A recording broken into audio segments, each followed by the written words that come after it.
Halo guys, jumpa lagi dengan Mimin Oyen GG. Mari kita lanjutkan cerita Donghua Dewa Soyen Part 3. Ayo langsung aja kita ke alurnya.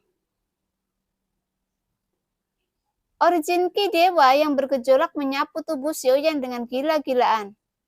Selain Origin Ki, itu juga mengandung kekuatan abadi yang tidak bisa diserap oleh Xiaoyan sekarang.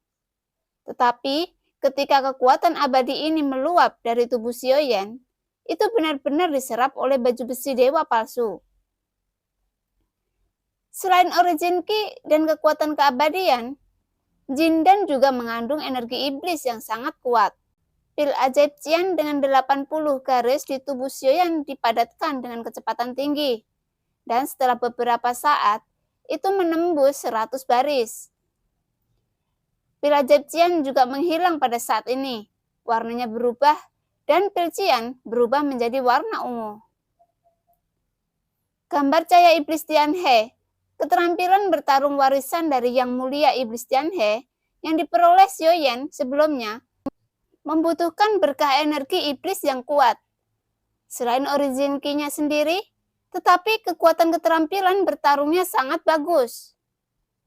Sekarang pil ajaib telah mencapai 100 baris. Secara alami, tidak sulit untuk melemparkan gambar cahaya ajaib Tianhe seperti sebelumnya. Dan menurut pandangan saat ini, pil ajaib adalah kondisi yang diperlukan untuk pergi ke tingkat menara pembantaian yang lebih tinggi. Origin Ki Xiaoyan yang menembus 1,4 miliar juga meningkat pesat di bawah gerusan origin Ki yang agung. Dan segera menembus hingga 1,5 miliar. Dengan peningkatan kekuatannya, membuat kecepatan kultivasi Xiaoyan juga berlipat ganda setiap hari. Kecepatannya bintang Genesiski semakin cepat. Ketika Xiaoyan sedang berlatih, itu adalah lantai 9 menara pembantaian. Sesosok duduk bersila di tempat yang gelap, dengan sosok cantik berdiri di sampingnya. Tai King telah jatuh, Qianjing bergumam.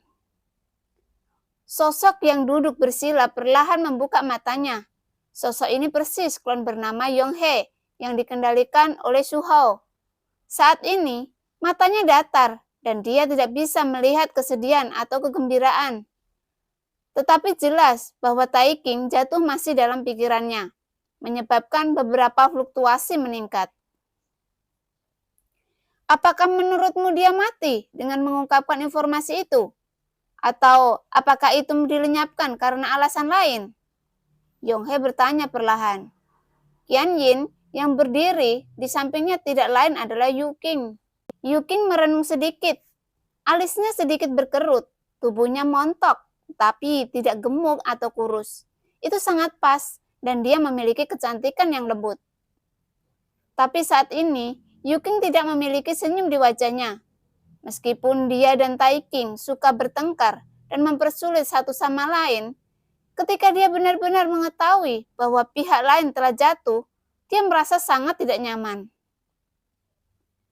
Orang ini memiliki kota yang sangat dalam.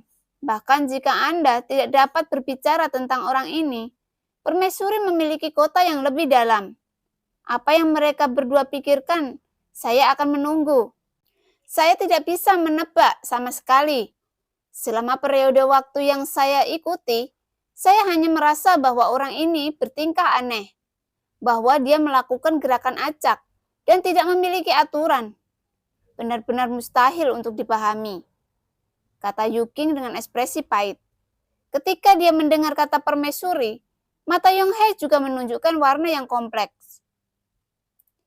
Jika permaisuri telah mengikutinya, itu memang masalah yang sangat sulit. Tetapi jika Anda bergabung dengan Taisu, seharusnya tidak sulit untuk menahan permaisuri dan menyelesaikan orang ini, kata Yonghe perlahan. Apakah kamu pernah melihat permaisuri mengambil tindakan? Yonghe bertanya lagi. Yu Qing berhenti dan kemudian mengingat pertempuran sebelumnya dengan Xiaoyan sebelum dia berbicara perlahan.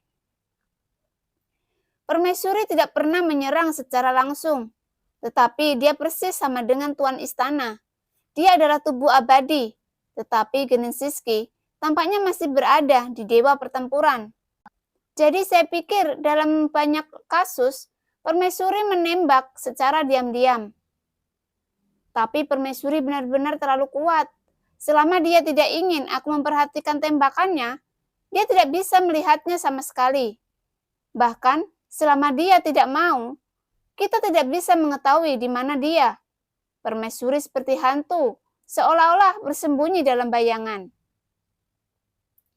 Yuking berkata bahwa kesannya terhadap permaisuri hanya dapat digambarkan sebagai kejutan, karena kekuatan pihak lain telah sepenuhnya melampaui kondisinya.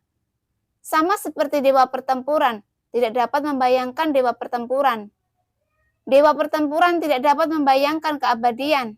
Ini sepenuhnya pada perbedaan ranah yang absolut. Bagaimanapun, dia dulu adalah dewa abadi. Meskipun dia telah jatuh, dia tidak benar-benar jatuh.